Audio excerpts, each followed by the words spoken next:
today I'm going to show you the dress and the jacket that I finished for an upcoming wedding that I'm going to. Last week I showed you my plans and the fitting of the jacket. If you didn't see that, I will put the link in the description box below to that previous video, but here is the dress.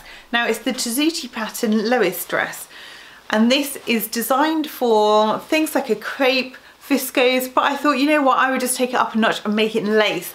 Now I was looking for a v-neck dress and which had nice shaping, and so sometimes with wrap dresses they can fall open and you sort of fidget around with them. So this has an empire sort of waist seam, so that V is just there, it's not a wrap dress at all, but I thought it would make a nice fancy dress, and by making it in lace I could make it extra special.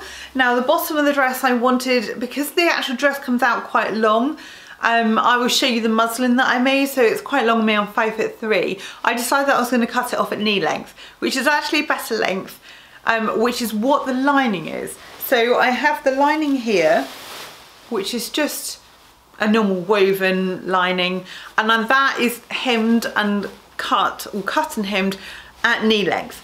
But the lace then, oops, drop it.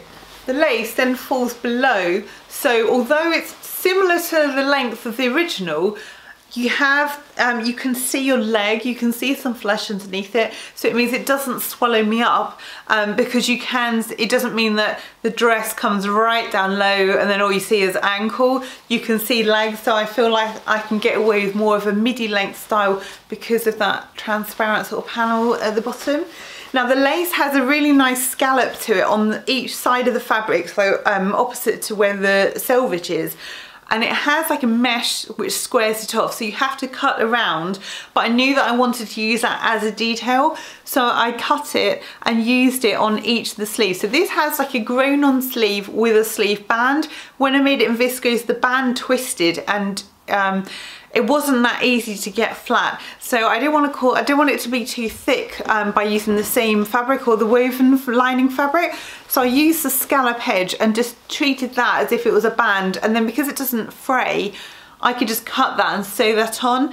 And to make sure it sits flat, I then overlocked, I overlocked the inside seam, and then I did an edge stitch just here.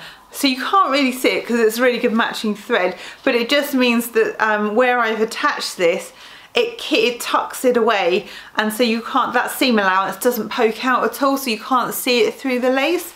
Now at the bottom of the dress,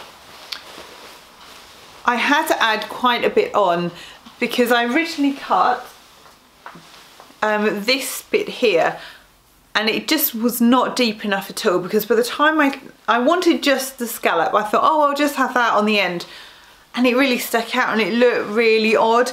So I unpicked that, I just basted it on, so I unpicked it and I had enough fabric to then cut a bigger scallop with more of that lace still attached to it, and so it's quite a deeper hem, but I didn't want to make the dress too short, and with the lace, well, the lace just needed to be longer because it just wasn't sitting flat, it wasn't sitting straight down. So with this also, I have then turned that seam allowance, I've turned the seam allowance up, and then I just top stitched, you might be able to just see there, I've top stitched that all the way around.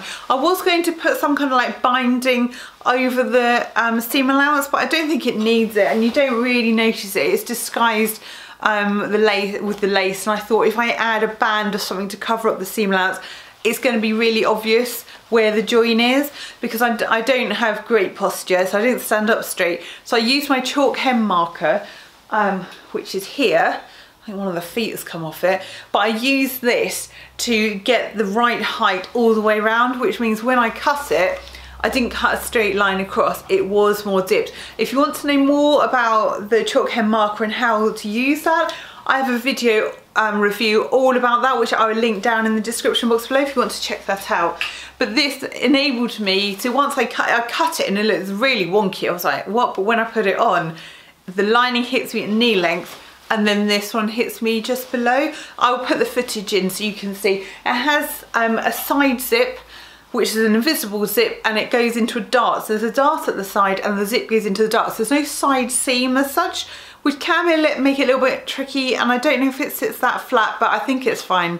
And it has got really nice shaping. The size does come up quite big. So I had originally done a size 12 grading to a 14 at the waist and the hips, but there was too much fabric, so I ended up actually cutting a straight size 12.